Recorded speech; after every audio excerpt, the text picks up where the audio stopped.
سبحان ربك رب العزة عما يصفون وسلام على المرسلين الحمد لله رب العالمين। जनाब साहिब सदर अल्लामा हजरत मौलाना शमसुद्दीन साहेब मदजुल्लुल आली, हजरात उलमाए किराम, सम्मानित सुधी मंडली, पर्दार आড়ালের মা ও বোনেরা, বন্ধু সাংবাদিক বৃন্দ, আসসালামু আলাইকুম ওয়া রাহমাতুল্লাহি ওয়া বারাকাতুহু। আমাদের অত্যন্ত সৌভাগ্য আজকে আমাদের মাঝে আমাদের ভ্রাতৃত্ব বন্ধনের সুদীর্ঘ বছরের, সহস্র বছরেরও বেশি, 1400 বছর ধরে যে দেশের সঙ্গে আমাদের আত্মার সম্পর্ক, রূহের সম্পর্ক, আমাদের কলবের সম্পর্ক, আমাদের ঈমানের সম্পর্ক হারামাইনুশ শরীফাইন থাকার কারণে সেই পবিত্র মক্কা মুআজ্জামা থেকে এসেছেন ফজিলাতুশ শেখ আদ-ডক্টর আব্দুর রাজ্জাক জাফর আল উস্তাদ জামিয়াতুল উম্মুল কুরা বে মক্কা আল মুকাররমা। এরপরেও আরো আপনারা বক্তব্য শুনেছেন ফজিলাতুশ শেখ আব্দুল্লাহ আব্দুর রশিদ দামাত বারকাতুহুল আলিয়া আল উস্তাদ কুল্লিয়াতুল মুআল্লিমিন, তার বক্তব্য আপনারা শুনেছেন। এরপরে আল উস্তাদ ওসমান রামজ, যিনি পাকিস্তান অ্যাসেম্বলির সাবেক সিনেটর ছিলেন, তিনি খুব সুন্দর করে তার মাতৃভাষা নয় অথচ বাংলায় চমৎকার করে আমাদেরকে বক্তব্য শুনিয়ে আমাদেরকে আনন্দ দিয়েছেন।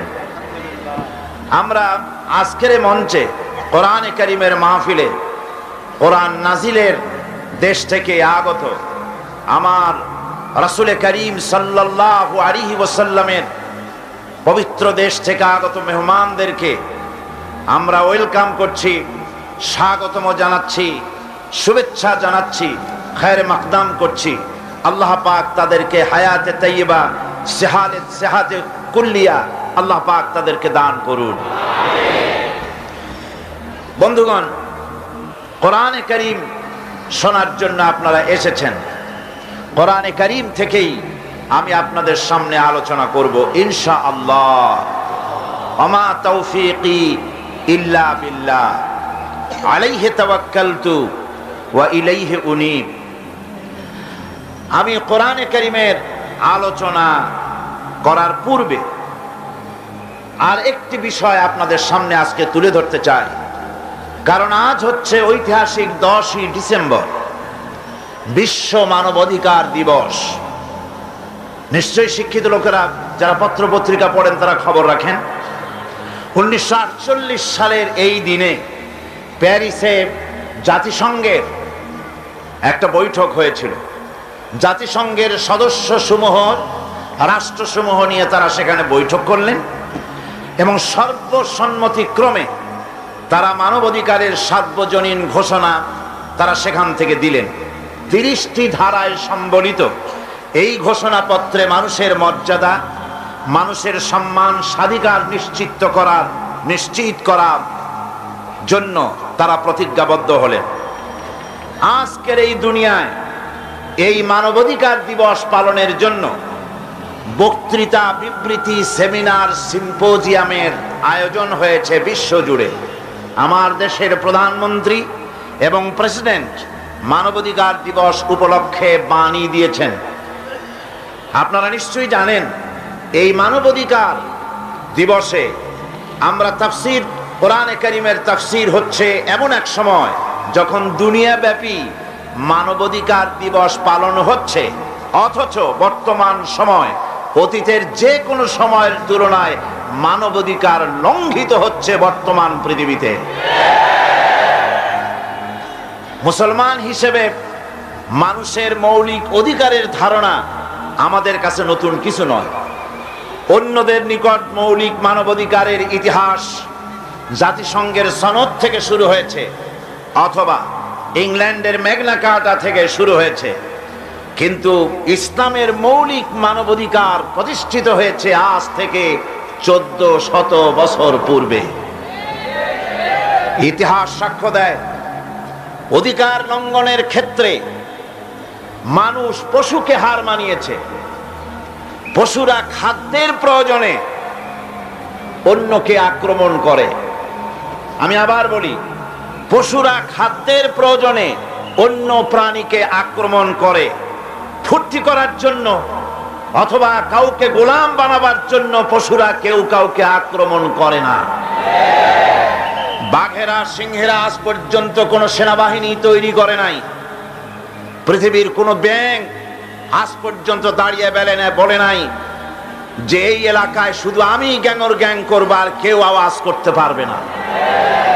এভাবে করে ব্যাঙ তার স্বজাতিকে শাসায়নি, বাঘ তার স্বজাতিকে শাসায়নি, বরং মানুষ মানুষকে শাসন করেছে। শুধু তাই নয়, শুধুমাত্র দ্বিতীয় বিশ্ব যুদ্ধে মানুষ যত মানুষ মেরেছে, সেকেন্ড গ্রেট ওয়ার্ল্ড ওয়ারে পৃথিবীতে মানুষেরা যত মানুষ মেরেছে, আদম আলাইহিস সালাম থেকে নিয়ে আজ পর্যন্ত হিংস্র পশুরা, বাঘেরা, সিংহেরা, সাপেরা, কুমিরেরা, হাঙ্গরেরা, সমস্ত প্রাণী মিলে এত মানুষ আজও মারতে পারে নাই। গত মাসে আমেরিকার প্রেসিডেন্ট বিল ক্লিনটন তিনি একটা কনফারেন্সে বক্তৃতা করেছিলেন যে আমাদের জন্য বড় সমস্যা যুদ্ধ সমস্যা নয়, অর্থনৈতিক সমস্যা নয়, আমাদের সবচেয়ে বড় সমস্যা আমাদের শিশু, আমাদের কিশোর, আমাদের যুব সমাজ। কারণ সে যুব সমাজ তারা তাদের চরিত্র হারায়েছে। আমেরিকার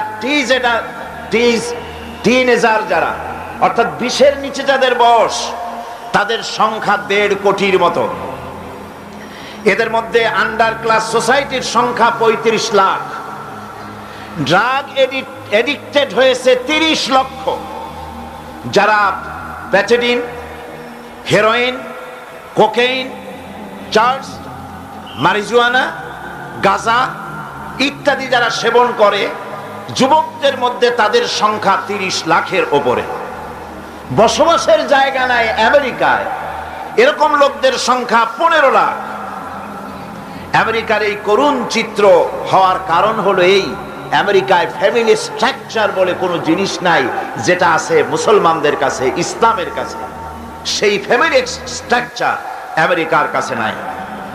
আল্লাহর হেদায়েত অনুযায়ী যদি সেখানে ফ্যামিলি স্ট্রাকচার থাকতো, সন্তান পিতাকে সম্মান করত, পিতা তার সন্তানকে স্নেহ করত, স্ত্রীরা স্বামীকে শ্রদ্ধা করত, ভক্তি করত, স্বামীরা তার স্ত্রীকে ভালোবাসতো, তাহলে আমেরিকার এই করুণ চিত্র হতো না।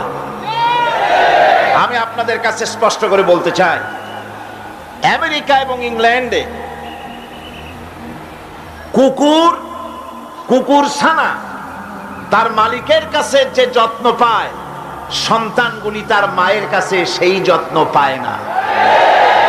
আমার নিজের চোখে আমি দেখেছি, ইংল্যান্ড এবং আমেরিকায় মা তার বাচ্চাকে পুশ চেয়ারে করে ঠেলে নিয়ে যাচ্ছে, আর কুত্তার বাচ্চাটা কোলে করে রাখছে। এ দৃশ্য আমার চোখে দেখা। সুতরাং সেখানে মানবাধিকার লঙ্ঘন হয়েছে।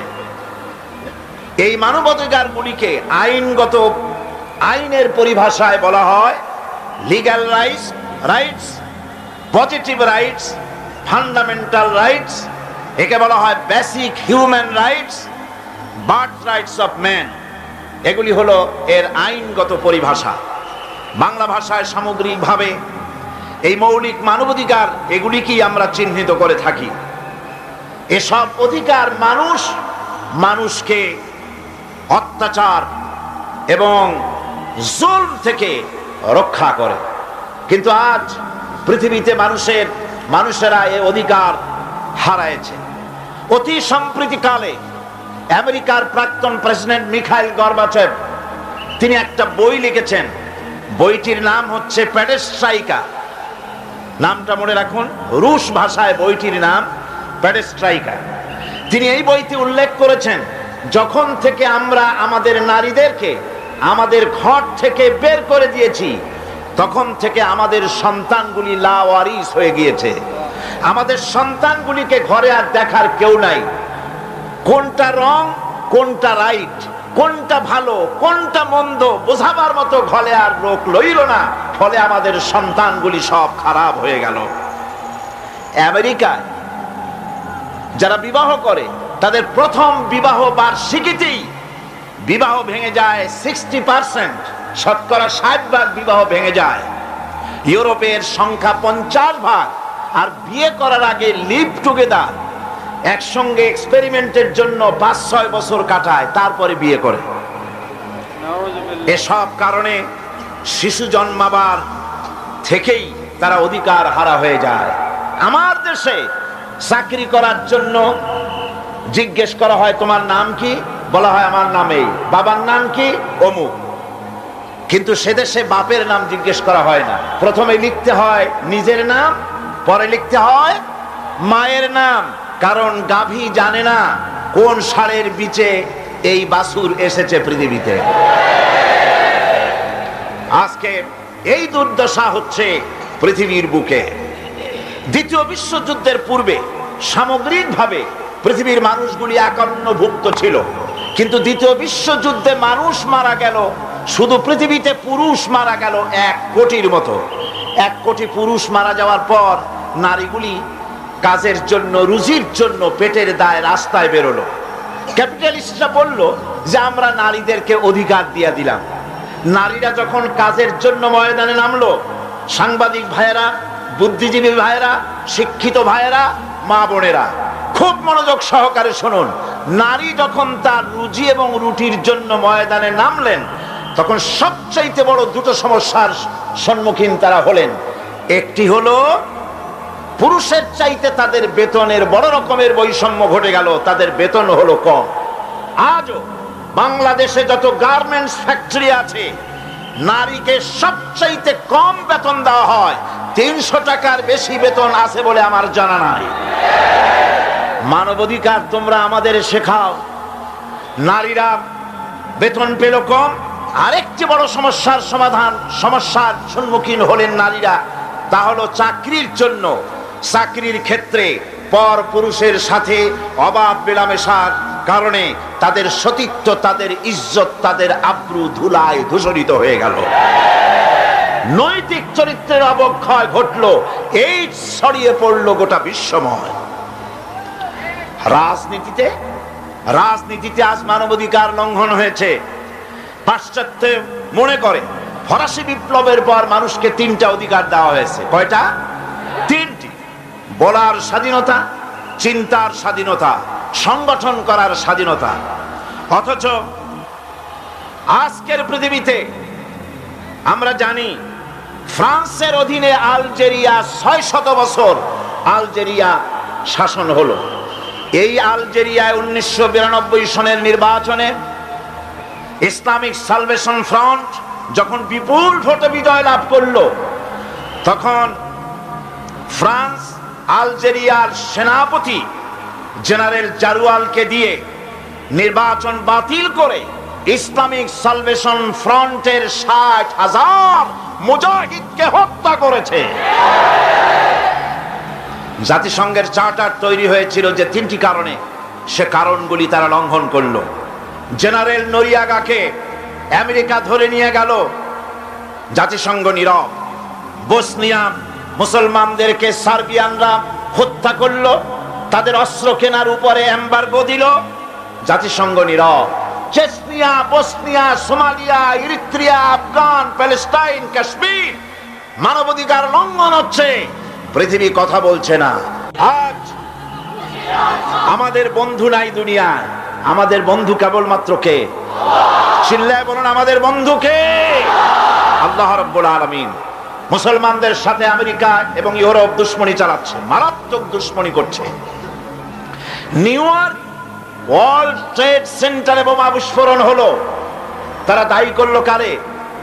বলেন কারে? মুসলমানকে দায়ী করা হলো। ওকলাহামায় বোমা বিস্ফোরণ হলো, দায়ী করলো কারে? মুসলমানদেরকে। লন্ডন লিবিয়ান দূতাবাসের সামনে বোমা বিস্ফোরণ হলো, দায়ী করা হলো কাকে? মুসলমানদেরকে। বোমা যেখানেই পড়ে মুসলমানেরাই দায়ী, দুনিয়ার কেউ দায়ী না। আমেরিকা দুনিয়ার টেররিস্ট সন্ত্রাসীদের লিস্ট করলো, পৃথিবীতে কত সন্ত্রাসী রাষ্ট্র আছে, সেই সন্ত্রাসী লিস্টে পাকিস্তান, ইরান, ইরাক, সুদান এসব মুসলমান দেশের নাম আছে। কিন্তু যে দেশটি সন্ত্রাসের উপরে ভিত্তি করে জন্ম হয়েছে সেই ইসরায়েলের নাম আমেরিকান টেররিস্ট লিস্টের ভিতরে দেওয়া হয় না। সুতরাং আজ আমাদেরকে আজ জাতিসংঘের দিকে তাকায় থাকলে হবে না। খ্রিস্টান এবং ইহুদি কর্তৃক পরিচালিত জাতিসংঘ মুসলমানদের কোনো উপকার করবে না।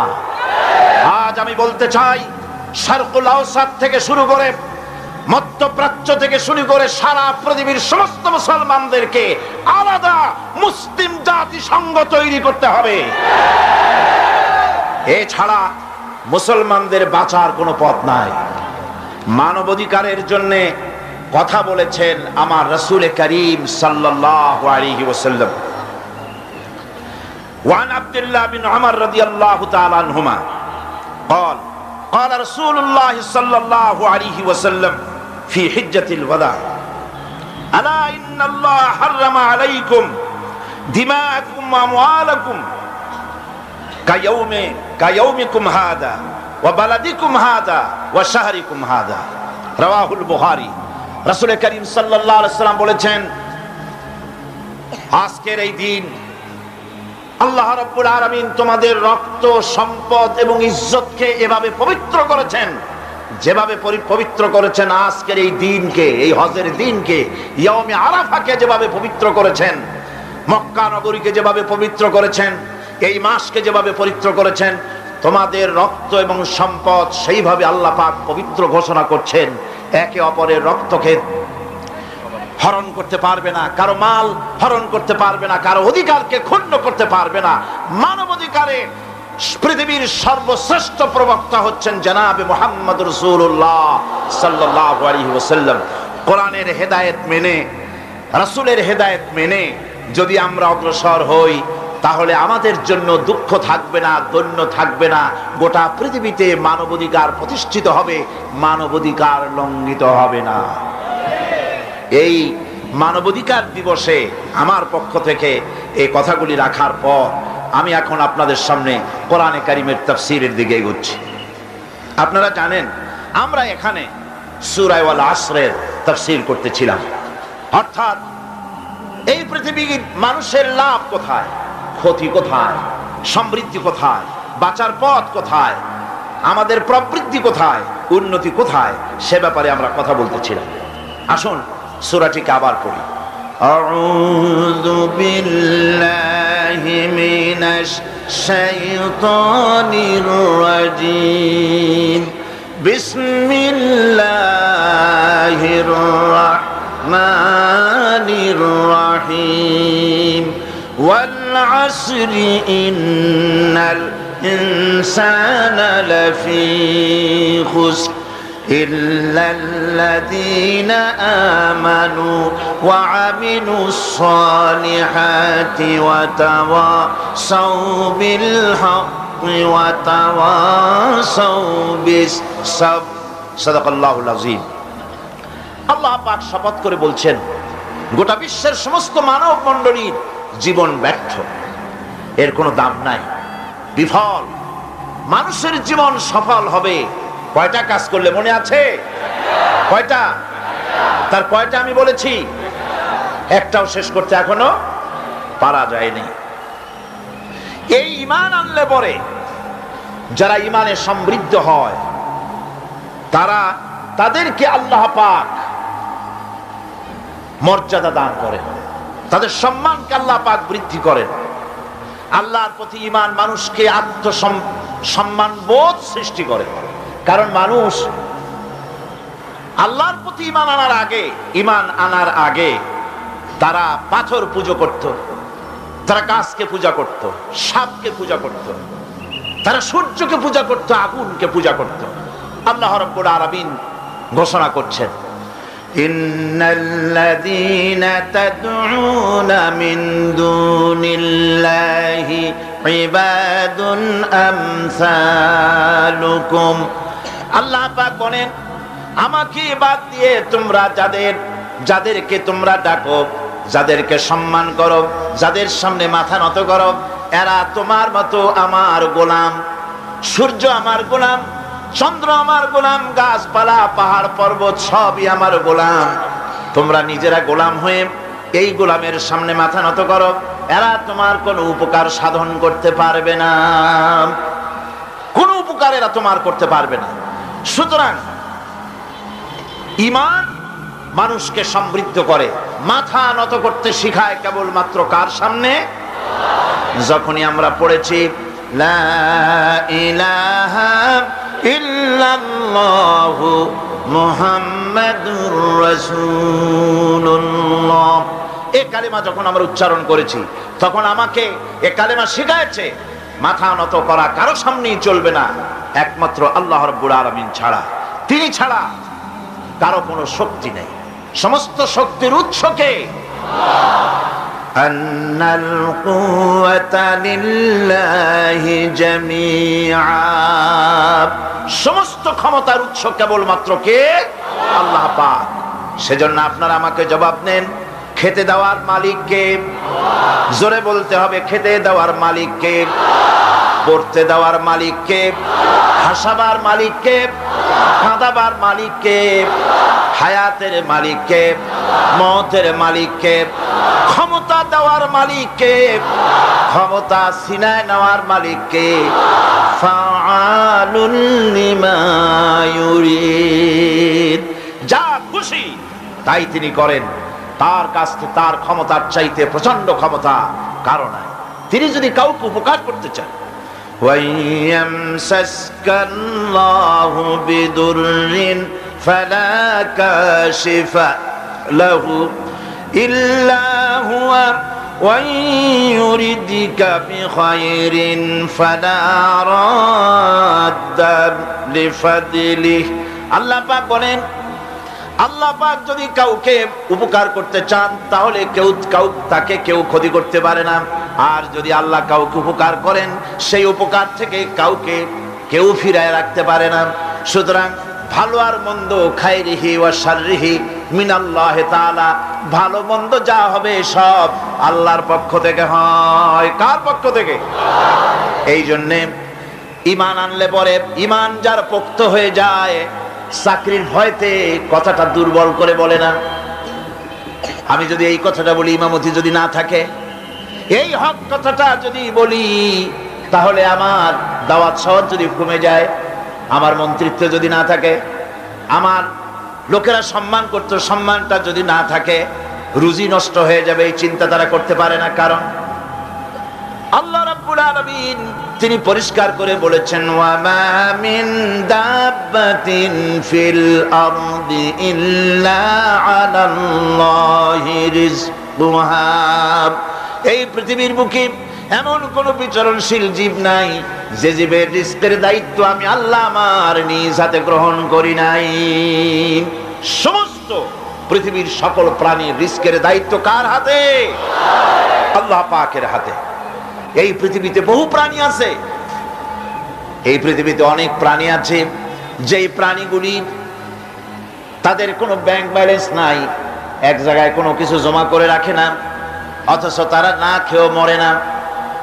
শকুন বলেন, শিয়াল বলেন, কুমির বলেন, কারো ব্যাংকে কোনো জমা নাই, কোনো খাদ্য খাবার। সকাল বেলায় তারা খালি পেটে বের হয়ে যায়, আর বিকেল বেলায় রব্বুল আলামিন তাদের সকলকে পেট ভরে তাদের আপন আপন বাসায় ফিরাইয়া দেন। রিজকের মালিক আল্লাহ রব্বুল আলামিন। সেই জন্যে পৃথিবীতে যারা নাকি মুমিন, তারা কাউকে ভয় পায় না, কাউকে পরোয়া করে না, ভয় করে কেবলমাত্র আল্লাহ রাব্বুল আলামিনকে, আর কাউকে পরোয়া করে না। ঈমান তাকে মর্যাদা সম্পন্ন করে, ঈমান তাকে মর্যাদা বাড়িয়ে দেয়। রুজি রোজগারের জন্য আমার দেশের বহু মুসলমান এখনো মাজারগুলিতে গিয়ে সেখানে হাত পাতে, সেখানে চাদর চড়ায়, সেখানে আগরবাতি দেয়, সেখানে মোমবাতি দেয়, আর বলে ইয়া খাজা মেরা মতলব কো পুরা করে দে। বলে কিনা? সন্তান হয় না, বলে খাজা বাবা একটা সন্তান দাও। চাকরিতে উন্নতি হয় না, চাকরিতে উন্নতি দিয়ে দাও, ছেলে পরীক্ষা দেবে পাশ করাইয়া দাও। এইসব কথা কি বলে? জোরে কর নাউজুবিল্লাহ।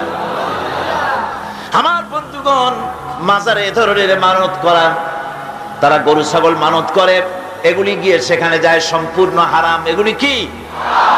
মাজারে চাদর দেওয়া যাবে না, আগরবাতি দেওয়া যাবে না, মোমবাতি দেওয়া যাবে না, মানত করা যাবে না। মানত করা যাবে কেবলমাত্র আল্লাহ রাব্বুল আলামিনের নামে। কার নামে মানত হবে? আল্লাহ ছাড়া কারো নামে মানত করা যাবে না। এই চট্টগ্রামে আলহামদুলিল্লাহ পূর্বের তুলনায় মাজার পূজা বহুল অংশে কমে গেছে। কোন আলহামদুলিল্লাহ? এ কথা ঠিক কিনা? আজকের এই তাফসীরুল কোরআনের মাহফিলে যারা এসেছেন, জীবনেও আর কোনোদিন মাজারে টাকা পয়সা, চাদর, আগরবাতি, মোমবাতি এগুলি দিবেন না। রাজি আছেন? কারা কারা রাজি? হাত উঁচু করে দেখান। আলহামদুলিল্লাহ। হাত নামা।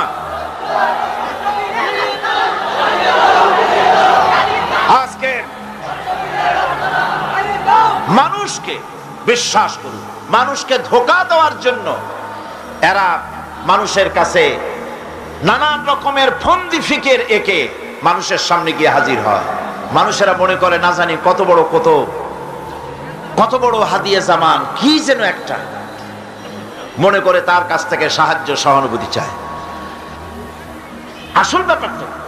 আসল ব্যাপারটা হলো, কবি খুব সুন্দর করে বলেছেন, ये हाल तेरा चाल है, ये हाल तेरा चाल है, मकसूद तेरा माल है, क्या जब तेरा चाल है, लाखों को अंधा कर दिया।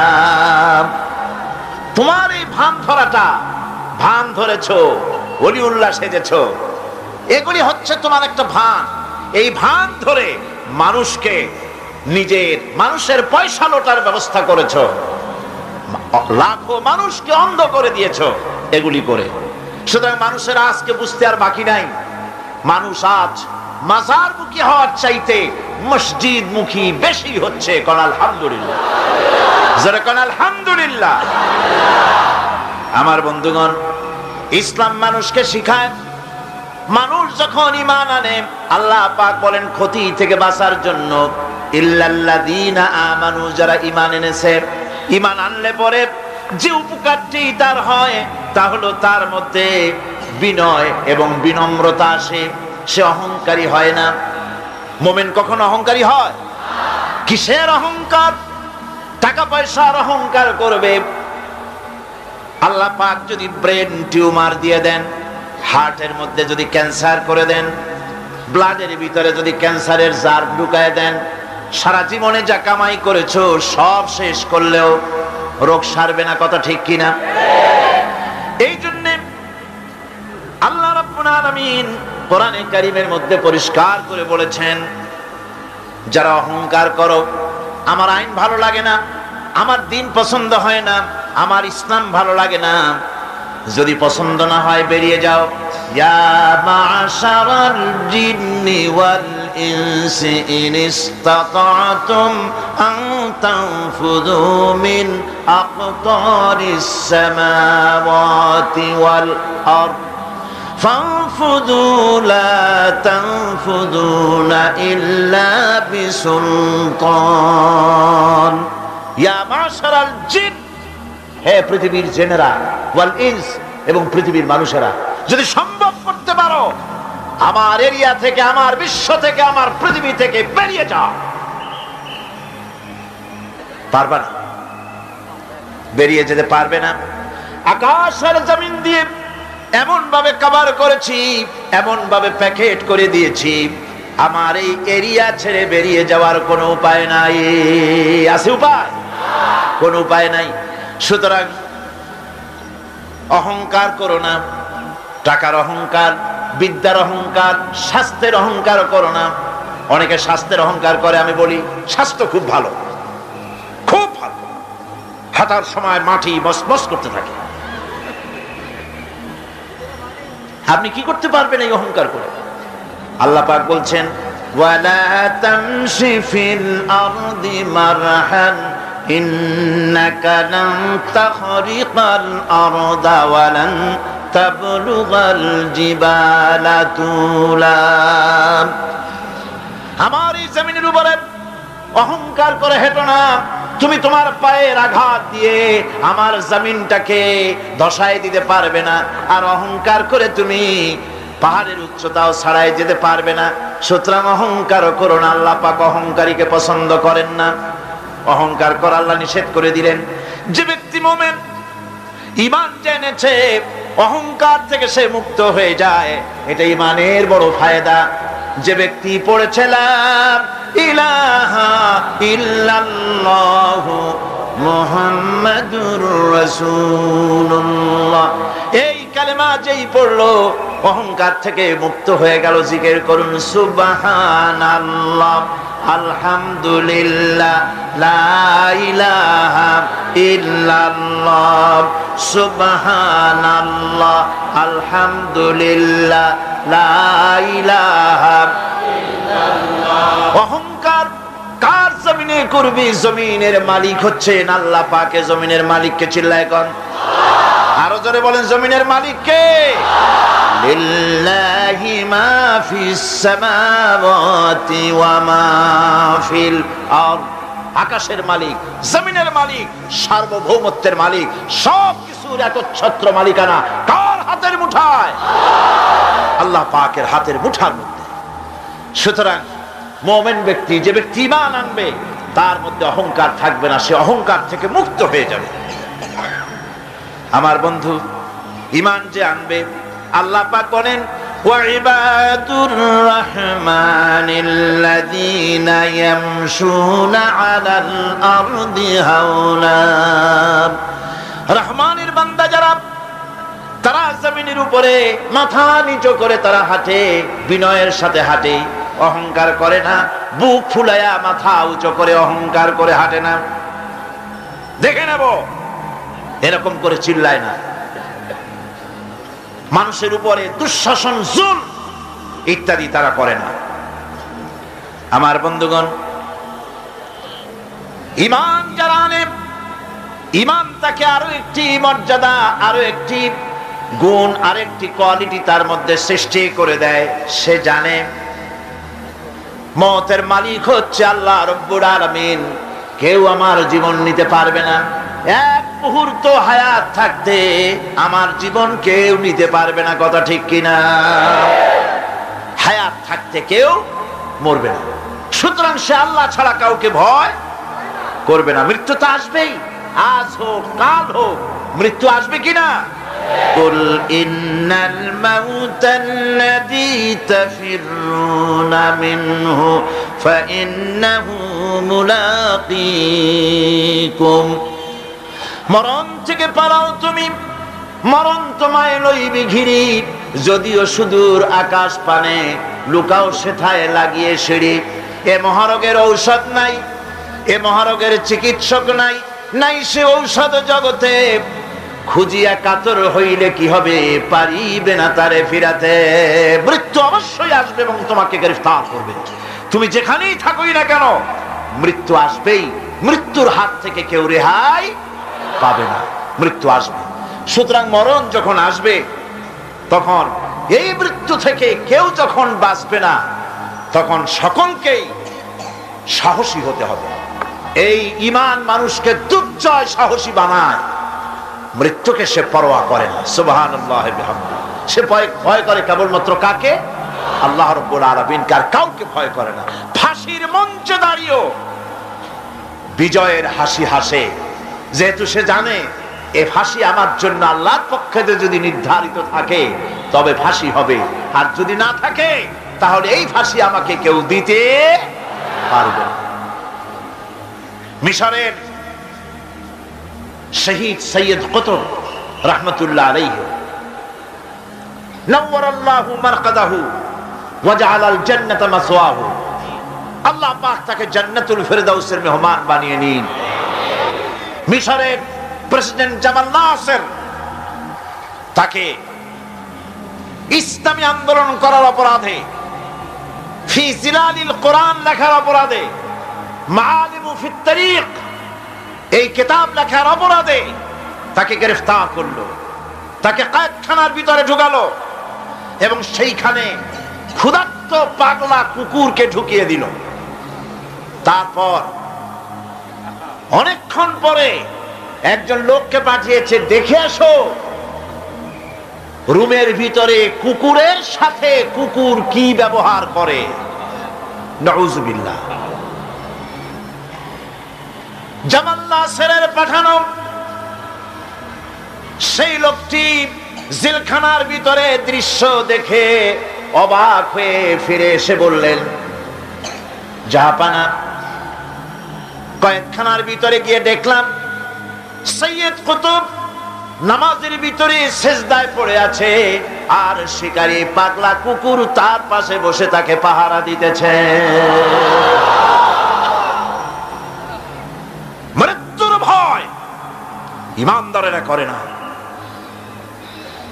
তাকে বলা হয়েছিল ক্ষমা চাওয়ার জন্য, তিনি বলেছেন মাজলুমকে ক্ষমা চাইতে হবে জালেমের কাছে, এর থেকে ফাঁসি গ্রহণ করে শাহাদাতের দরজা নিয়ে হাসি মুখে আমি আমার মনিবের দরবারে খাড়া হতে চাই। এটাই হলো ঈমান। আর জামাল নাসেরকে আল্লাহ পাক ইন্তেকাম নিলেন, দুনিয়া থেকে বিদায় করে দিলেন। তুরস্কের প্রেসিডেন্ট যাকে ভাগ্য বিধাতা বলা হয়, আতাতুর্ক বলা হয়, কামাল পাশা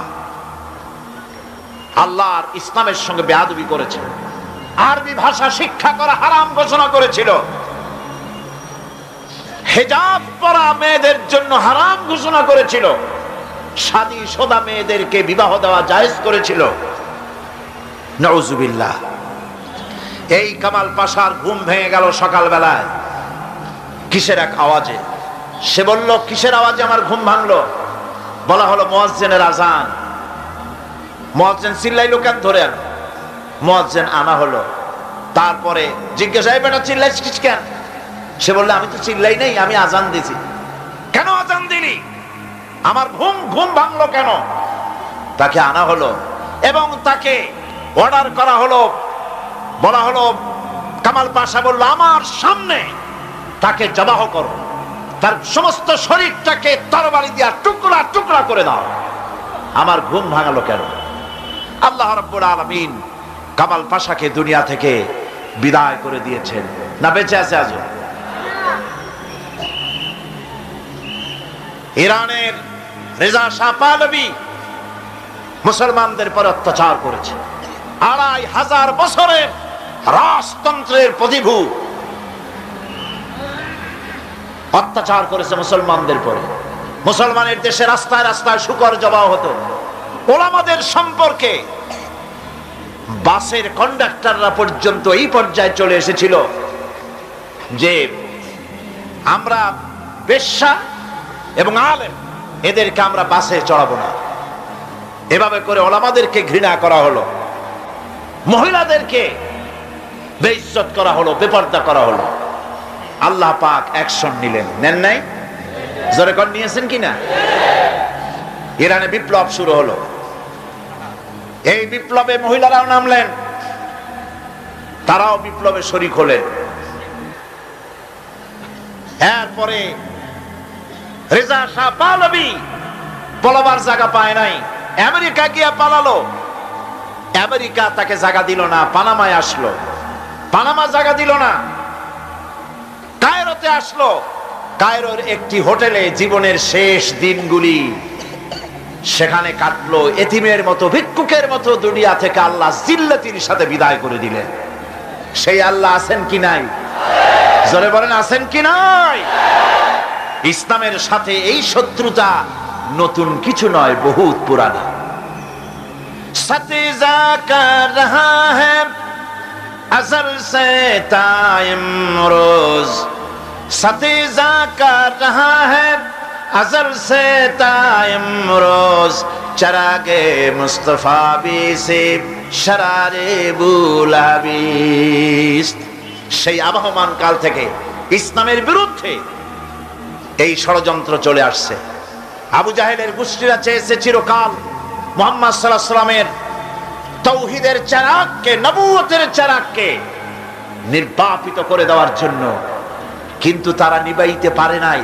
কারণ ইসলাম আল্লাহ পাকের কার? সকলে বলেন কার? আল্লাহ রাব্বুল আলামিন বলেন, ইউরিদুনা লিইউতফিউ নূরাল্লাহি বিআফওয়াহিহিম ওয়াল্লাহু মুতিম্মু নূরিহি ওয়ালাউ কারিহাল কাফিরুন। ওরা চায় মুখের ফু দিয়ে আমার আলোকে নির্বাপিত করে দেবে। আল্লাহ পাক বলেন, আমি আমার আলোকে পূর্ণতা দান করব, তাতে কাফির বেঈমানদের মনের মধ্যে যত জ্বালা যন্ত্রণা হোক না কেন, ওদের মনে যত কষ্ট হোক, আমার দ্বীনের আলোকেও নির্বাপিত করতে পারবে না। আবু জাহেল চেয়েছিল মক্কায় রাসূল করিম সাল্লাল্লাহু আলাইহি ওয়াসাল্লামকে শেষ করে দিবেন, কিন্তু পেরেছে কি? পারে না। আবু জাহেলের গোষ্ঠী শেষ হয়েছে, কিন্তু রাসূল করিম সাল্লাল্লাহু আলাইহি ওয়াসাল্লামের আওয়াজ বিশ্বময় চালু আছে। ওয়ারাফানা লাকা যিকরাক, আল্লাহ পাক বলেছেন, আমি আপনার প্রশংসার দিগন্তকে বিশ্বময় ছড়িয়ে দেব। সুবহানাল্লাহ ওয়া বিহামদিহি। আজ লন্ডনে, আমেরিকায় আযান হয় মসজিদে। সেই আযান আগে হতো মসজিদের ভেতরে, আর খ্রিস্টানদের গির্জার ঘন্টা বাজতো মসজিদের বাইরে। মুসলমানেরা কেস করলো কোর্টে, একই ধর্মীয় কারণে খ্রিস্টানরা গির্জার বাইরে ঘন্টা পিটায়, আর আমাদের একই ধর্ম, আমরাও মানুষকে আহ্বান জানাই আযানের মাধ্যমে, সেটা মসজিদের মধ্যে দিতে দেওয়া হয়। এই আইনের আমরা প্রতিবাদ করছি। 3 বছর কেস চলল। 3 বছর কেস চলার পর ইংল্যান্ডে এখন মসজিদগুলিতে হর্ন বাইরে দিয়ে আযান শুরু হয়ে গেছে। লন্ডনের বুকে মসজিদের আযান মাইকে যখন ছড়িয়ে পড়লো, আমার মনে পড়লো তখন বিশ্বকবি, কবি সম্রাট আল্লামা ইকবাল রহমতুল্লাহ আলাইহির কথা। তিনি কি সুন্দর করে না বলেছেন, মাগরিব কি ওয়াদিও মে গूंजी अज़ा हमारे, मगरिब की वादियों में गूंजी अज़ा हमारी, थमथा न था किसी से सैर रवा हमारा। প্রচ্ছ এবং প্রতীচ্যে, পাহাড়ে পর্বতে, ইথারে সমুদ্রে, সর্বত্র রণিত অনুরণিত হবে, ধ্বনিত প্রতিধ্বনিত হবে বিশ্বময় লা ইলাহা ইল্লাল্লাহু মুহাম্মাদুর রাসূলুল্লাহ। এটাকে ঠেকাবার ক্ষমতা কারো নাই। আজ যদি দুনিয়া বাঁচতে চায়, আমরা কি বাঁচতে চাই? বলেন, আমরা কি বাঁচতে চাই? তাহলে আমরা যদি বাঁচতে চাই, সম্মান নিয়ে যদি বাঁচতে চাই, আল্লাহর নবী বলেছেন, ইয়া আইয়ুহান নাস কুলু লা ইলাহা ইল্লাল্লাহ তুফলিহু। বাঁচার একটাই পথ, সমাজতন্ত্র নাকি পুঁজিবাদ, ধর্মনিরপেক্ষ মতবাদ? বাঁচার পথ কি? ইসলাম, শুধুমাত্র ইসলাম, একমাত্র ইসলাম। বাঁচার আর কোন পথ। সুতরাং সেই বাঁচার পথ আমাদের হাতে ফিরে আসতে পারে। কিভাবে পারে? আমরা আল্লাহর কাছে চাইবো, আল্লাহ এমনি দিয়ে দিবেন? বলেন দিবেন? না, কোশিশ করতে হবে, চেষ্টা করতে হবে, সাধনা করতে হবে, জিহাদ করতে হবে, রক্ত দিতে হবে। সাহাবায়ে কেরাম রক্ত দিয়েছেন। রাসূল করিম সাল্লাল্লাহু আলাইহি ওয়াসাল্লাম তার দান মোবারক শহীদ হয়েছে, হয় নাই? রাসূল করিম সাল্লাল্লাহু আলাইহি ওয়াসাল্লাম জীবন, তার দাঁত শহীদ হয়েছে, তায়েফে রক্ত দিয়েছেন, সাহাবায়ে কেরাম জীবন দিয়েছেন। এত কিছু করার পর তারপর ইসলাম প্রতিষ্ঠিত হয়েছে। এত সহজে ইসলাম আসে না। সুতরাং বাংলাদেশেও যদি আমরা আল্লাহর দ্বীন কায়েম করতে চাই, রক্ত দিতে হবে, জীবন দিতে হবে, ফাঁসির মঞ্চে চড়তে হবে, জেলখানায় যেতে হবে, জীবন দিতে হবে। প্রস্তুত আছেন?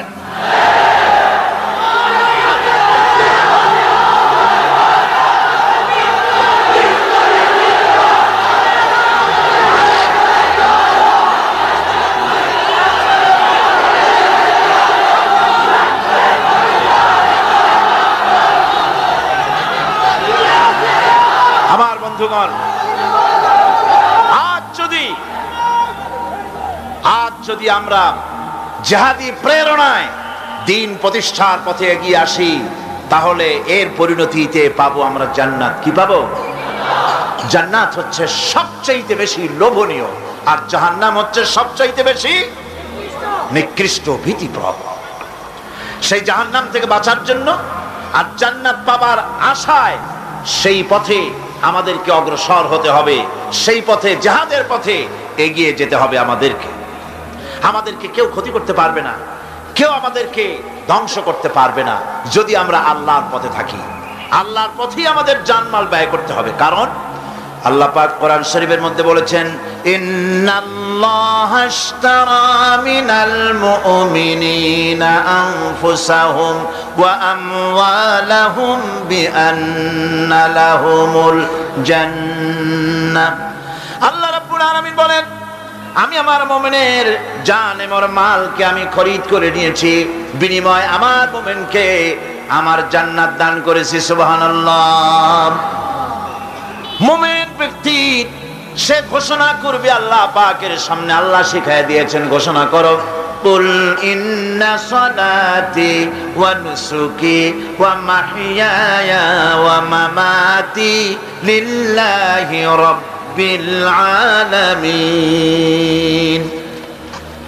বলো, আমার জান, আমার মাল, আমার সবকিছুকে আমি আল্লাহর হস্তে, আমার নামাজ, আমার হায়াত, আমার কুরবানি, আমার মত, সবকিছু আল্লাহর জন্য নিবেদিত করে দিলাম। কার জন্য? এই কথা মুমিন ব্যক্তিকে ঘোষণা করতে হবে, মুমিনকে মনে রাখতে হবে। মুমিন ব্যক্তির সবচাইতে বড় উপকার যে সে যত বড় গুনাহগার হোক, ইমাম তাকে এই সাহায্য করে, যত বড় গুনাহগার হোক আল্লাহ তাকে ক্ষমা করে দিবেন যদি সে আল্লাহর কাছে তওবা করে। সে যদি মাপ চায়, আল্লাহ তাকে তওবা করলে মাফ করে দিবেন। এটা হলো ইমাম তাকে নিরুৎসাহিত করে না, ইমাম তাকে নিরাশ করে না, ইমাম তাকে আশার আলো তার বুকের মধ্যে জ্বালিয়ে দেয়। আলহামদুলিল্লাহ। বন্ধুগণ, আল্লাহ রাব্বুল আলামিনের কাছে মানুষ অন্যায় করলে, গুনাহ করে যদি মাবুদের কাছে, আল্লাহ রাব্বুল আলামিনের কাছে যদি দোয়া করে, আল্লাহ পাক বলেছেন, ওয়া ইযা সালাকা ইবাদি আন্নী ফাইন্নী করিব। ও নবী, বান্দা যখন আমার ব্যাপারে প্রশ্ন করে, আপনি বলে দেন আমি বান্দার অতি নিকটবর্তী, আমি বান্দার একদম কাছে। বান্দা যদি গুনাহ করে আমার কাছে মাপ চায়, চোখের পানি ফেলে দেয়, আমি তার গুনাহকে মাফ করে দেব। আল্লাহর কাছে দুইটা ফোঁটা বেশি প্রিয়। একটা হলো জিহাদের ময়দানে যে রক্ত ফোঁটা পড়ে, এই রক্ত ফোঁটা, আর একটা হলো চোখের পানি। আল্লাহর ভয়তে বান্দার চোখ থেকে যে পানি ফোঁটা পড়ে, আল্লাহ রাব্বুল আলামিন এই পানি ফোঁটায় খুশি হয়ে যান। পৃথিবীতে এমন কেউ নাই যে আপনাকে বলবে যে আয় আমি তোর অপরাধ মাফ করে দেই। এরকম কেউ কি আছে? কেউ নেই। কিন্তু আল্লাহ পাক বলেন, আমার কাছে ফিরে আয়, চুরি করেছিস ফিরে আয়, জিনা করেছিস, মদ খেয়েছিস ফিরে আয়, যত অপরাধ করেছিস ফিরে আয়। আল্লাহর কাছে বান্দা যখন তওবা করে, গুনাহ করে মাফ চায়, আল্লাহ মাফ করে দেন। শুধু মাফ করেন না, শুধু মাফ করেন না, তার সাইয়্যাত গুলি আল্লাহ রাব্বুল আলামিন হাসানাত দিয়ে বদলায় দেন। আলহামদুলিল্লাহ। সে যে গুনাহ করেছিল, সেই গুনাহগুলি হাসানাত দিয়ে বদলায় দেন। তিনি এমন এক মহান সত্তা যার কাছে চাইলেই তিনি খুশি হন। হর হমেশা দেনে কো वो तैयार है, हर हमेशा देने को वो तैयार है, जो ना मांगे उससे वो बेजार है। যে চায় আল্লাহ তারে বেশি করে দেন, যে চায় না আল্লাহ পাক তার প্রতি নারাজ হয়ে যান। সুতরাং চাওয়াটাই বেশি জরুরি।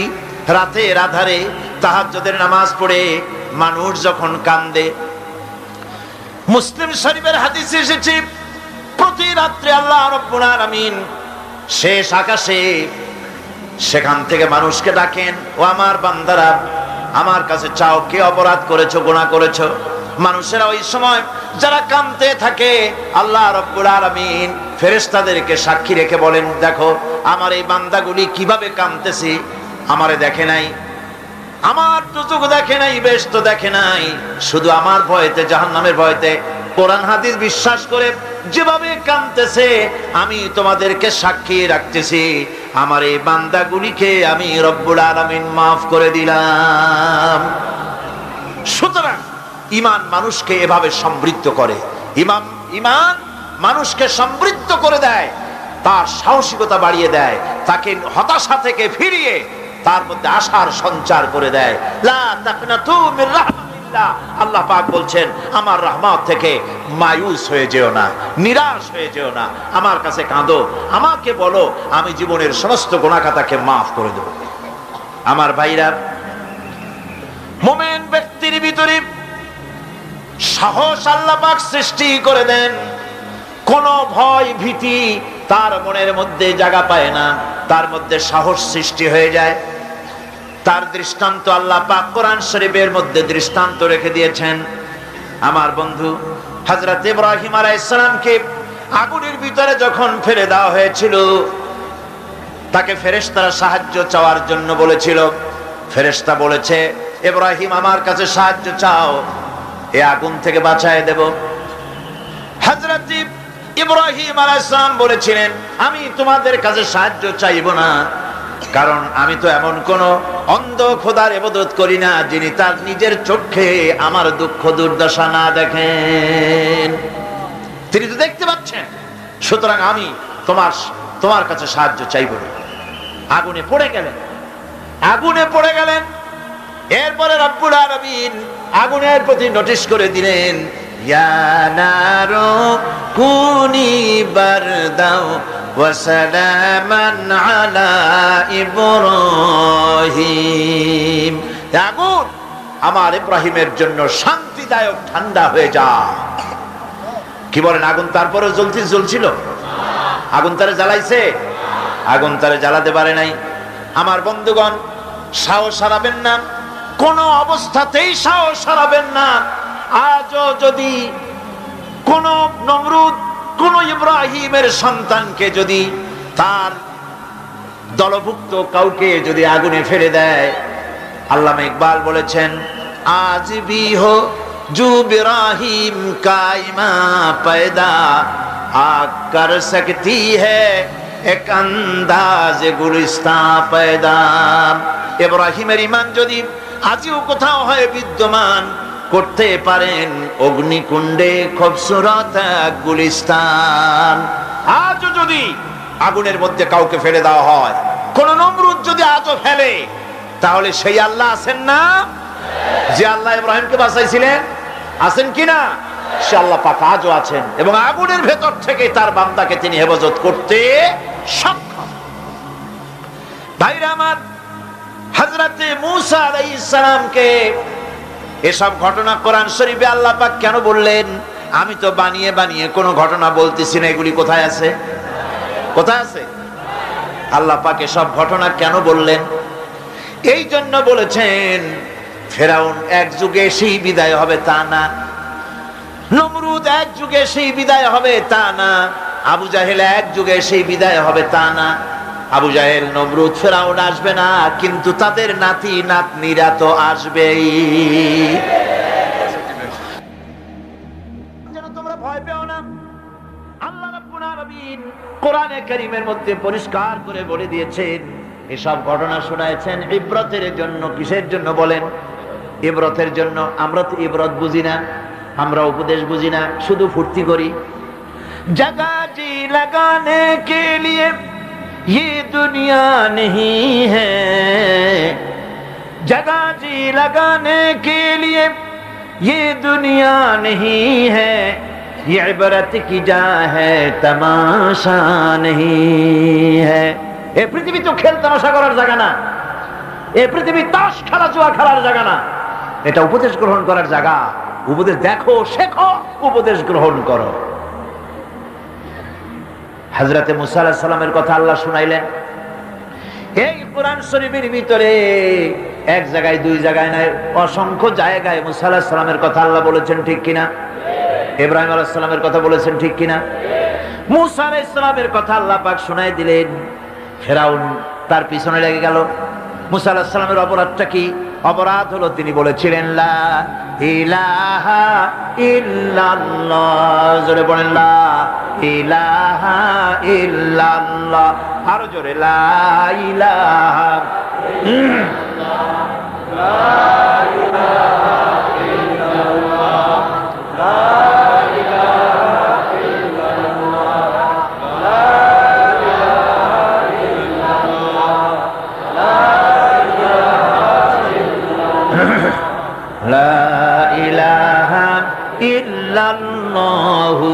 মুহাম্মাদুর রাসূলুল্লাহ।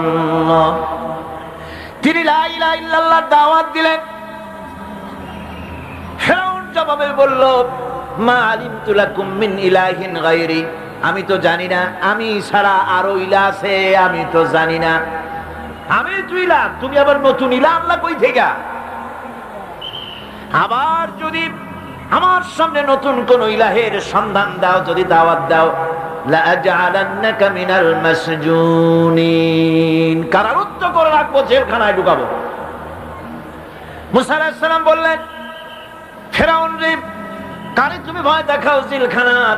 আমি তোমার জিলের পরোয়া করি না, কারণ আমি আল্লাহ রাব্বুল আলামিনের পয়গম্বর মুসা কালিমুল্লাহ, জেলের পরোয়া আমি করি না। ফিরআউন তারে ঘিরে ফেলল দরিয়ার কিনারে, তিন দিক থেকে আক্রান্ত হয়ে গেল। হযরতে মুসা আলাইহিস সালামের সাহাবীরা বললেন, ইন্না লামুদরাকুন, আমরা তো ঘেরাও হয়ে গেছি, আমাদের তো আর পালাবার কোনো উপায় নাই। মুসা আলাইহিস সালাম বললেন, কাল্লা, কখনোই নয়, ইন্না মা'ইয়া রাব্বি সায়াহদিন, অবশ্যই আল্লাহ আমাদের রাস্তা দেখাবেন। সুবহানাল্লাহ। একদিকে দরিয়া আর তিন দিকে কি? ঘেরাও হয়ে গেছে, তিন দিকে শত্রু, একদিকে দরিয়া, পালাবার রাস্তা আছে? এর নাম পয়গম্বর। সুবহানাল্লাহ। মুমিনকে আল্লাহ শিক্ষা দিচ্ছেন, এই শিক্ষা রাখো, ভয় পাইও না। চতুর্দিকে অন্যায়, অত্যাচার, অবিচার, জুলম, শোষণ, নির্যাতন থেকে ভয় পেও না, আমি আল্লাহ আছি। আছেন না? আল্লাহ কয় এক একজনের ক্ষমতা দেই, এক এক দলকে ক্ষমতা দেই, ক্ষমতা দিয়া লিনানজুরাকুম কাইফা তা'মালুন, ক্ষমতা দিয়া তাকায় দেখি করো নাকি, কি করো। তারপরে যখন দেখি নাফরমানি শুরু করেছে, বেঈমানি শুরু করেছে, আমার গোলামদের উপরে অত্যাচার চালাচ্ছে, এটা যখন দেখি, আল্লাহ পাক বলেন, আমি তখনও ওয়ায়ামুদ্দুহুম ফি তুগয়ানিহিম ইয়ামাহুন, আমি ঢিল দিয়ে দেই, দেখি পারো কদ্দুর, কদ্দুর পারো। তারপরে যখন সীমা লঙ্ঘন করে যায়, যখন প্রান্ত সীমা এসে যায়, আল্লাহ পাক বলেন, ইন্না বাতশা রাব্বিকা লাশাদীদ, এরপরে আমি ধরি। আর যখন আমি ধরি, আমার হাত থেকে ছাড়িয়ে নেওয়ার ক্ষমতা পৃথিবীর কারো নাই, আকাশেরও কারো নাই, ঠিক কিনা? সুতরাং ভয় পাওয়ার কোনো কারণ নেই। মুসা আলাইহিস সালাম বললেন, ভয় পাইও না, আল্লাহ আমাদেরকে রাস্তা দিয়ে দিবেন। মহান আল্লাহ রাব্বুল আলামিন হযরতে মুসা আলাইহিস সালাম যখন সঙ্গীদেরকে বললেন, ভয় পাইও না, আল্লাহ পাক বলেন, আমি তখন কি করলাম? ফাআওহাইনা ইলা মুসা আন আনিদরিব বিআসাকাল বাহরা ফানফালাকা ফাকানা কুল্লু ফিরকিন কাত্তাউদিল আযীম। আল্লাহ পাক বলেন, আমি ওহী নাজিল করলাম, মুসার প্রতি ওহী অবতীর্ণ করে দিলাম, তোমার হাতের লাঠি দিয়া দরিয়ার উপরে আঘাত করো। দরিয়ার উপরে তিনি আঘাত করলেন, দরিয়া ফেটে গেল, 12টা রাস্তা হয়ে গেল। এক একটা রাস্তার একটা রাস্তার মাঝখানে পানির বিরাট দেওয়াল হয়ে গেল, পাহাড়ের মতো। ওয়ানজাইনা মুসা ওয়া মান মাআহু আজমাইন। এরপরে আমি মুসা আলাইহিস সালামকে এবং তার সাথী সঙ্গীদেরকে নাজাত দিয়া দিলাম, আর তার ফেরাউনের দলবলকে ডুবাইয়া শেষ করে দিলাম। ফেরাউন তার দলবল নিয়ে পানির মধ্যে যখন এলো, দেখলো রাস্তা, পানির মধ্যে রাস্তা। মুসা আলাইহিস সালামকে ধরার জন্য পূর্ণ উদ্যম এবং উৎসাহ নিয়ে দরিয়ার ভেতরে ঝাঁপিয়ে পড়লো, রাস্তা দিয়ে এগোতে লাগলো। মাঝখানে যখন এলো, আল্লাহ পাক বললেন কুন। আল্লাহর তো সুইচ টেপা লাগে না, কি কর, নৌবাহিনী তো টাকা লাগে না, সেনাবাহিনী কোথায় আছে খোঁজ নেওয়া লাগে না। যখনই কিছু ইচ্ছা করেন শুধু বলেন কুন ফায়াকুন, যখন বলেন হ্যাঁ হয়ে যায়। যখন সমুদ্রের দিকে তাকায় বলেন কুন, সঙ্গে সঙ্গে সমুদ্র 30 ফিট পানি উঁচা হয়ে যায়। বাতাসের দিকে তাকায় যখন বলেন কুন, 280 মাইল স্পিডে প্রবাহিত হয়ে যায়। যখন মাটির দিকে তাকায় বলেন কুন, সঙ্গে সঙ্গে 5 তলা বিল্ডিং 2 তলা মাটির নিচে চলে যায়। যায় কিনা? এখানে তো গেছে 2 তলা। টার্কিতে, ইরানে, আমেরিকা, মেক্সিকোতে, পৃথিবীর বিভিন্ন ভূমিকম্পের জোন যেগুলি আছে, এরিয়া আছে, এ সমস্ত বিশাল বিশাল বিল্ডিং গুলি ধুলার মতো করে আল্লাহ রাব্বুল আলামিন কালইহনিল মানফুস, বাতাসের মতো করে, তুলার মতো করে উড়ায় দেন। সুবহানাল্লাহ। ভূমিকম্প আমার নিজের চোখে দেখছি। ভূমিকম্প হয় কেমনে? চোখে দেখছি মানে ভূমিকম্পের জায়গায় দাঁড়ায় দেখলে তো আমি এখানে আসতেই পারতাম না। ক্যালিফোর্নিয়া, লস অ্যাঞ্জেলেস, ভূমিকম্পের পরের বছর আমার সেখানে দাওয়াত ছিল। ছবির ভিতরে আমাকে ভূমিকম্পের দৃশ্য দেখানো হলো। ওরা স্যাটেলাইট থেকে ভূমিকম্প চলাকালীন সময় ছবি তুলেছে। আমার দেশের রাস্তা হচ্ছে 1 তলা রাস্তা, আর আমেরিকা, ইংল্যান্ডে রাস্তা 5 তলা 6 তলা। টোকিও থেকে, গত বছর টোকিও সফর করলাম, জাপানে 5-6 তলা ট্রেন লাইন আছে মাটির তলায়, ইঁদুর ফেল। সেই লস অ্যাঞ্জেলেসে ভূমিকম্প হল। 5 তলা 6 তলা বিল্ডিং গুলি কাতাইয়ে সিজিল্লি লিল কুতুব, কিতাবের পাতার মতো একটার পর একটা ঠাস ঠাস করে পড়েছে। মেয়ে লোকেরা যেমন ডিম মামলেট করে, এই রকমের গাড়ি গাড়ি শুদ্ধা রাস্তাগুলির পেঁচাইয়া মামলেট বানায় দিয়েছে। আমি ছবির ভিতরে দেখছি বিশাল স্ক্রিন, আমার পেছনে যে পর্দা আছে এর থেকে বড় স্ক্রিন। অন্তত 10,000 লোক একসঙ্গে বসে দেখার সুযোগ আছে সেখানে। সব খ্রিস্টান, ইহুদি, 200 জন মুসলমান। আমি স্থান, কাল, পাত্র সব ভুলে গেছি। আমি দেখতে পেলাম মাটি সমুদ্রের ভিতরে যেমন তুফান হয়, মাটিতে ওই রকম তুফান হচ্ছে, আর বিল্ডিং গুলি ভেঙে যাচ্ছে, সমস্ত ব্রিজ গুলি ভেঙে যাচ্ছে। আমি আল্লাহু আকবার বলে চিৎকার মেরে উঠলাম। সুবহান, কি বিশাল ক্ষমতার মালিক তিনি! শুধু বলেন কোন, সাথে সাথে হয়ে যায়। সুবহানাল্লাহ। সামান্য 3 দিনের মাতবাড়ি, একটু মন্ত্রী, হায় হায়, অহংকারের ঠেলায় অস্থির। মানুষ চেনে না, শক্তি, সহ্য, বীর্য মনে করে সব আমার, কিন্তু কিছুই তোমার না। সময় যখন আসবে দেখবা তোমার কেউ না। টেলিফোনের কাছে হাত দেবা, তারও সময় পাওয়া যাবে না, তার আগেই কাম সারা। দেখেন না আমাদের দেশে পুলিশের অবস্থা দেখেন।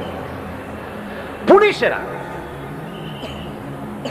এরা মন্ত্রী যখন আসে খুব ফিটফাট হয়ে মন্ত্রীকে সেলুট মারে, হাত দিয়ে একটা মারে, পাও দিয়ে আর একটা মারে।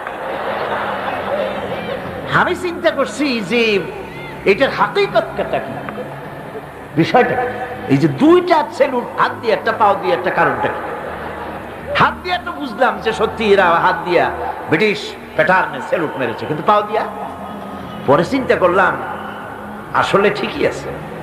তার মানে হলো এর হাকিকত হচ্ছে, যতদিন মন্ত্রী সাহেব এই সরকারের আইন মেনে, এই সংবিধান মেনে বাংলাদেশের স্বাধীনতা, স্বাধীন অস্তিত্ব, সার্বভৌমত্বকে মর্যাদা দিয়া যতদিন চলবেন, এরকম মারব। আর যখন বেকায়দা করবেন হাত দিয়া না নিচেরটা দিয়ে মারবেন। কথা ঠিক কিনা কন? আচ্ছা, পুলিশ, বিএনপি, জামাত ইসলামী যেখানে পায় মিছিলে পাইলে সমানে ঠেঙ্গায়। এই পুলিশের আবার আওয়ামী লীগ যেখানে পাবে ক্ষমতায় না থাকলে সেখানেই পিটাবে। কথা ঠিক কিনা? এগুলি মনে মনে রাখতে হবে, এগুলি ইতিহাস, এগুলি ইতিহাস। আমি কি বাড়াই বলছি না ঠিক বললাম? এই পুলিশরাই দেখে রেখেন, এরাই আজকের যে স্বরাষ্ট্রমন্ত্রী, কালকে দেখবেন পিটানের ঠেলায় ক্ষমতায় যদি না থাকে হসপিটালে শুয়ে আছে। এগুলি তো আমরা পত্রিকায় দেখি, ছবি শুদ্ধ দেখি। কথা ঠিক কিনা? এগুলি আমি বললাম কেন?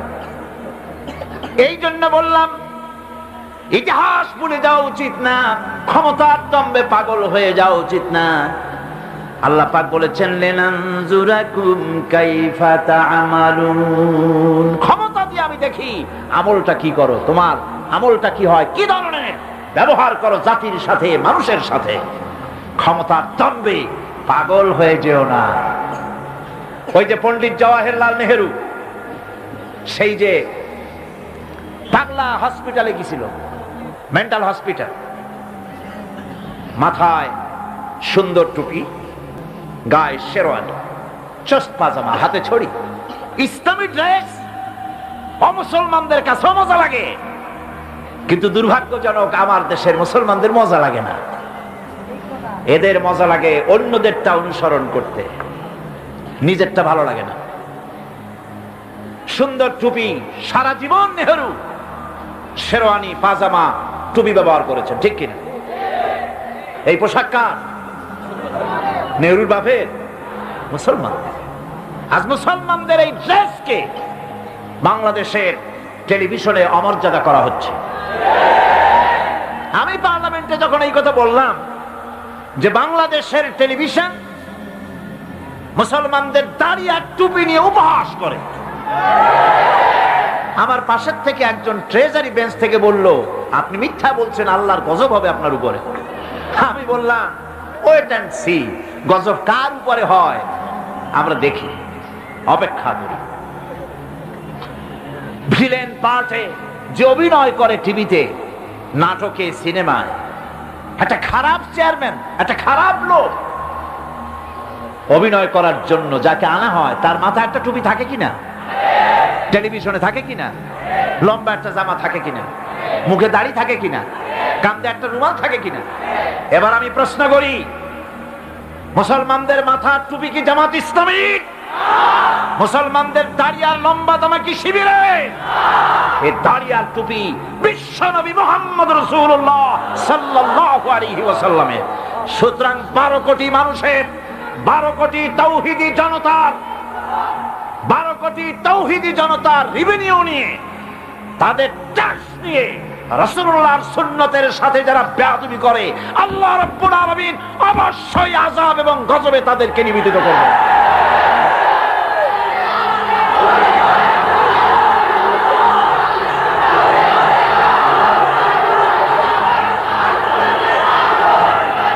আমার বন্ধুগণ, পণ্ডিত নেহেরু হসপিটালে গিয়েছে, পাগলেরা জিজ্ঞেস করছে, এত সুন্দর কেতাদুরুস্ত লোক তো দেখেনি, তুমি কে গো? উনি বললেন, আমারে ঠিক পাও নাই, আমি ভারতের প্রধানমন্ত্রী পণ্ডিত জওয়াহরলাল নেহেরু। এক পাগল অনেক সময় আপাতমস্তক নিরীক্ষণ করে দেখে বলছেন, ও সেই কথা, তা ঠিক আছে, আমরাও যখন এখানে এসেছিলাম তোমার মতো এরকম লম্বা লম্বা কথা আমরাও বলতাম, থাকো আমাদের কাছে কিছুদিন, তোমার মাথাটাও ঠান্ডা হয়ে যাবে।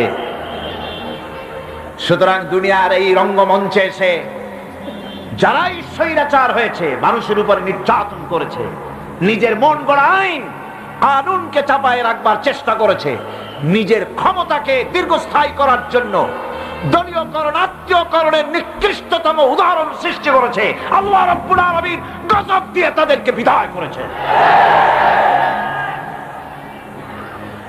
সুতরাং এই পৃথিবীর রঙ্গমঞ্চ, এইখানে আল্লাহ পাক কোন জালিমকে বরদাস্ত করেন নাই, ঠিক কিনা কন? আল্লাহ রাব্বুল আলামিন তাই ইমানে সমৃদ্ধ লোকদেরকে রব্বুল আলামিন তাদেরকে শুনান, ভয় পায় না। এ ধরনের জুলুম করেছিল ফেরাউন, ডুবাই দিছি তারে। জুলুম করেছিল নমরুদ, নমরুদকে মারার জন্য কোন জেনারেল লাগাই নাই, একটা খোড়া কর্নেল দিয়েই শেষ করে দিছি। দিছে কিনা? একটা ঠ্যাং ভাঙ্গা মশাই শেষ করছে না? একটা ঠ্যাং ভাঙ্গা মশাই শেষ করে দিল। আবু জাহেলের গোষ্ঠী শেষ হয়ে গেল, জামাল নাসের গেল, মোস্তফা কামাল পাশা গেল, রেজা শাহ পাহলভী গেল। তাদের প্রেতাত্মা যারাই দুনিয়ায় যেই মঞ্চে আসলো আল্লাহ বিদায় করে দিলেন। কিন্তু এমনই দুর্দশা, যে যায় লঙ্কা সেই আর মানুষ হালে ফেরে না। যাওয়ার আগে খুব দোয়া করে, আল্লাহ আর একটা বার, কিন্তু গেলে আর উঠ থাকে না। ঠিক কিনা? আমার বন্ধু, ভয় পাওয়ার কারণ নাই। কোরআনে কারীম পরিষ্কার করে ঘোষণা করছেন, আল্লাহ রাব্বুল আলামিনের নবী তাকেও কাফির বেঈমানেরা দুনিয়া থেকে মিটাই দিতে চেয়েছে। হিজরতের রাতে হযরত আবু বকর সিদ্দিক রাদিয়াল্লাহু তাআলা আনহুকে সঙ্গে করে নিয়ে নবীজি সর পাহাড়ে চলে গেলেন। ফজর হয়ে গেল।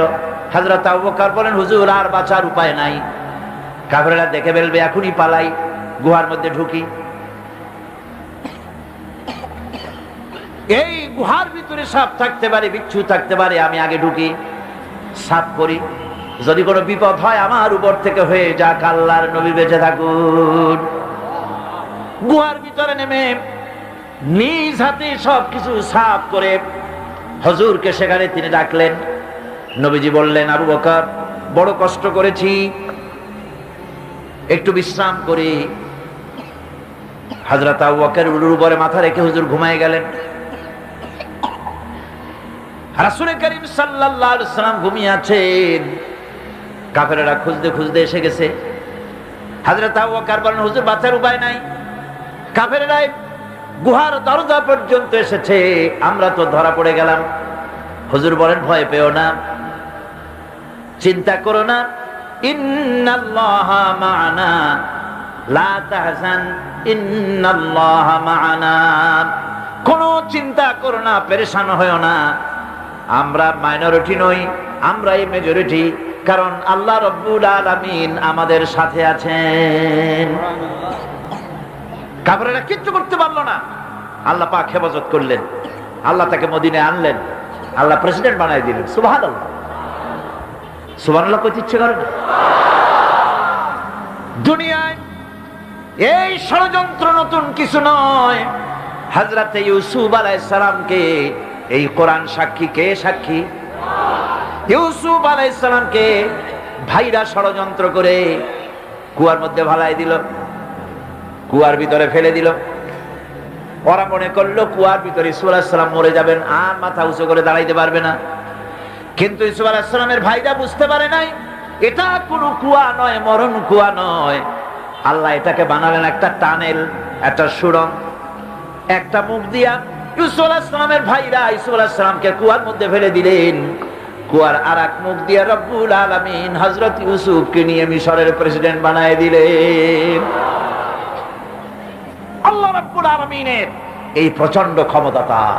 ইন্নাল্লাহা আলা কুল্লি শাইইন কাদির, সমস্ত জিনিসের উপরে কুদরত রাখেন, ক্ষমতা রাখেন। মুমিন ব্যক্তি এসব শুনিয়া কলিজা ফুলিয়া দেহের চাইতে কলিজা বড় হয়ে যায়। সুবহানাল্লাহ।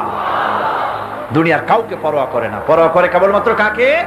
আল্লাহ পাককে। মাথা নত পৃথিবীর কারো কাছে করে না, মাথা নত করে কার কাছে? জোরে কোন কার কাছে? কেবলমাত্র আল্লাহ রাব্বুল আলামিনের কাছে। আমার বন্ধুগণ, এরপরে মুমিন ব্যক্তির ঈমান আনার কারণে সবচেয়ে বড় ক্ষতিগুলো থেকে আল্লাহ বাঁচায় দেন। আল্লাহ বলেছেন সমস্ত মানুষের জীবন ক্ষতিগ্রস্ত, ঈমান আনলেই জীবন সবল হবে। কি আনলে জীবন সবল হবে? ঈমান। এই ঈমান আনলে পরে মানুষকে আল্লাহ রাব্বুল আলামিন মুমিন নিরহংকার বানায় দেন। মুমিন নিরহংকার হয়, মুমিন বিনয়ী হয়, মুমিন আত্মমর্যাদা সম্পন্ন হয়, মুমিন জবাবদেহিমূলক জীবন যাপন করতে সমর্থ হয়।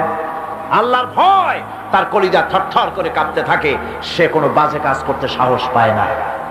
ঘুষ খায় কারা? যারা ঘুষ খায়, আল্লাহর ভয় অন্তরে নাই। আল্লাহর ভয়, কথা বল না কেন? আল্লাহর ভয় অন্তরে নাই।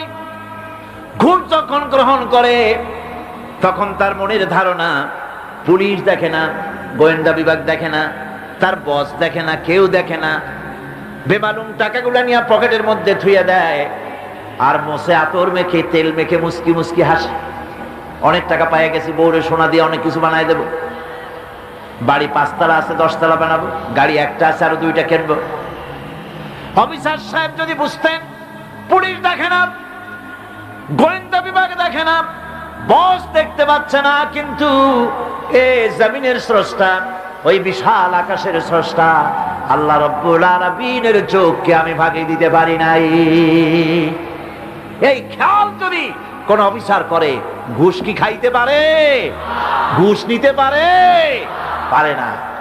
একদিকে ঘুষ খায়, আবার হজ করতেও যায়, মাশাআল্লাহ, আবার নামাজও পড়ে, কোন জায়গায় মুরিদও হয়, আবার দেখা যায় কপালে দাগও পড়ে গেছে সেজদা দিতে দিতে, আবার ঘুষও খায়।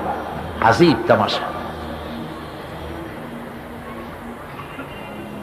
আল্লাহর ভয় অন্তরে থাকলে বলে জমিনের আইল ঠেলতে পারতো না, ঘুষ খেতে পারতো না, যেহেতু কোরআনে কারীম বলছে ওয়ায়ালামু মা ফিল বাররি ওয়াল বাহরি ওয়া মা তাসকুতু মিন ওয়ারাকাতিন ইল্লা ইয়ালামুহা।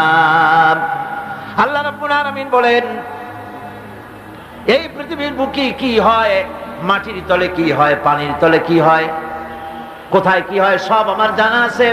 এমনকি কোন গাছের পাতা যদি পড়ে যায় তাহলে পৃথিবীর কোন গাছের কোন পাতাটি পড়েছে আমি রব্বুল আলামিনের কাছে তার খবর হয়ে যায়, সব জানি। আমরা কি তা বিশ্বাস করি? না। জি তো কইলেন আন্দাজ করি না। জি যদি বলি এটা মুখের কথা, এটা মনের কথা নয়। আমরা একদিকে বলি যে আল্লাহ দেখেন শোনেন সব বিশ্বাস করি, এ কথা যদি মনের কথা হতো তাহলে ঘুষ খাওয়া, চুরি করা, জেনা করা, মদ খাওয়া, শয়তানি করা, বদমাশি করা, মানুষের বিরুদ্ধে আরেকজনকে লাগায় দেওয়া, প্রতারণা করা, এগুলি কি সম্ভবপর হতো? সম্ভবপর হতো। আমার বন্ধুগণ, এই জন্য আমি বলি কোরআনে কারীমের একটি আয়াত যদি আমরা অনুসরণ করি, প্রায় প্রতি বছর এই আয়াতটি আমি আপনাদেরকে শোনাই, আজও শোনাতেছি। একটি আয়াত আমাদের জন্য হেদায়েতের জন্য যথেষ্ট হয়ে যেতে পারে। রব্বুল আলামিন বলেছেন মা ইয়াকুনু মিন নাজওয়া সালাসাতিন ইল্লা হুয়া রাবিউহুম ওয়ালা খামসাতিন ইল্লা হুয়া সাদিসুহুম ওয়ালা আদনা মিন যালিকা ওয়ালা আকসারা ইল্লা হুয়া মাআহুম আইনামা কানু। তিনজন মিলে যেখানে তোমরা পরামর্শ করো, গোপন সলা পরামর্শ করো, মনে রেখো সেখানে শুধু তিনজন না, ওখানে আরেকটা সত্তা আছে, সেই সত্তার নাম আমি আল্লাহ রব্বুল আলামিন। যেখানে 4 জন তোমরা, আমি সেখানে 5 জন, যেখানে তোমরা 5 জন, আমি সেখানে 6ষ্ঠ। কোথায় যাবে? তুমি যেখানে, আমি আল্লাহ পাক আছি সেখানে। আল্লাহ পাক সর্বত্রই আছে, সর্বত্রই আছে। তার নলেজের বাইরে কোনো জিনিস নাই, তার জ্ঞানের বাইরে, দেখার বাইরে, শোনার বাইরে কোনো জায়গা নাই। আল্লাহ পাক বলছেন ওয়ালাকাদ খালাকনাল ইনসানা ওয়া না'লামু মা তুওয়াসবিসু বিহি নাফসু ওয়া নাহনু আকরাবু ইলাইহি মিন হাবলিল ওয়ারিদ। মানুষকে সৃষ্টি করেছে আমি, তার অন্তঃকরণের ভিতরে কি ওয়াসওয়াসা হয় তাও জানি আমি। শুধু তাই না, আমি তোমার রগের কাছে, তোমার সারা চার উপরে তোমার মাথাটা খাড়া, এর থেকেও আমি তোমার নিকটে। শুধু তাই নয়, মা ইয়ালফিযু মিন কাওলিন ইল্লা লাদাইহি রাকীবুন আতীদ। মানুষ এমন কোনো কথা বলে না যে কথাগুলিকে আমার ফেরেশতারা সঙ্গে সঙ্গে রেকর্ড করে না রাখে, সমস্ত কথা তোমার রেকর্ড হয়ে যায়। সুতরাং আল্লাহ রাব্বুল আলামিন, তার উপর ঈমান আনলে ঈমানদার ব্যক্তি সাহসী হয়, চরিত্রবান হয়, দিনদার হয়, ইমানদার হয়, তার কারণে সমাজ এবং রাষ্ট্র ভালো হয়ে যায়। সুবহানাল্লাহ বলেন। আর যদি সত্যিকারের আল্লাহ পাকের এই কথা অনুযায়ী, কি সুন্দর একটি সূরা, ছোট্ট সূরা, কিন্তু তার ব্যাখ্যা কত। ওয়াল আসরি ইন্নাল ইনসানা লাফি খুসর ইল্লাল্লাযীনা আমানু ওয়া আমিলুস সালিহাতি ওয়া তাওয়াসাউ বিল হাক্কি ওয়া তাওয়াসাউ বিস সাবর। আল্লাহ রাব্বুল আলামিন বলেন, পৃথিবীর সমস্ত মানব মণ্ডলীর জীবন ব্যর্থ, জীবন ক্ষতিগ্রস্ত। 4টা কাজ করলে জীবন হবে সফল, জীবন সফল হয়ে যাবে মুসলমান নরনারীরা। তার প্রথম কাজ হলো ঈমান। ঈমানকে মজবুত করতে হবে। ঈমানের দাবি করলেই হবে না মুখ দিয়া শুধু, ঈমানকে পরিপূর্ণভাবে নিজের জীবনের সকল ক্ষেত্রে ঈমান অনুযায়ী কাজ করতে হবে। কোরআন হাদিস অনুযায়ী, কোরআনকে বিশ্বাস করে, আল্লাহ রাব্বুল আলামিনের উপরে তাকে ভয় করে জীবনকে পরিচালিত করতে হবে। তাহলেই আমাদের জীবন সুখী হবে, সমৃদ্ধশালী হবে, দেশ ভালো হবে, রাষ্ট্র ভালো হবে, সরকার ভালো হবে, যদি কোরআন অনুযায়ী জীবন চালায়। কথা বুঝে আসছে কিনা? যারা বলেন বুঝে আসছে কিনা? সেই ঈমান আমাদের আনতে হবে। ওই ঈমানের দাবি আমরা আজও পূরণ করতে পারি নাই। ঈমান এনেছি ঠিকই, কিন্তু ঈমান আমার কাছে যা চায়, কালেমা আমার কাছে যা চায়, সেই কালেমার হক, কালেমার দাবি আমরা আমাদের জীবনে প্রতিষ্ঠিত করতে পারি নাই। এই কথাটুকুন বলেই আমি আজকের মতো শেষ করছি। আগামীকাল বাকি কথা বলবো ইনশাআল্লাহ। দাঁড়ানো ভাইরা সবাই বসুন, মুনাজাতে অংশগ্রহণ করুন, আর জোরে সোরে জিকির করেন সুবহানাল্লাহ, আলহামদুলিল্লাহ, লা ইলাহা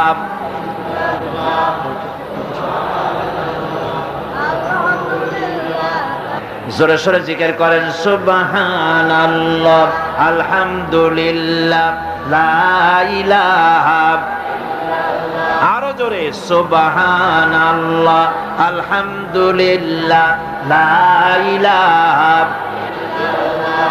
সুবহানাল্লাহ, আলহামদুলিল্লাহ, লা ইলাহা, সুবহানাল্লাহ।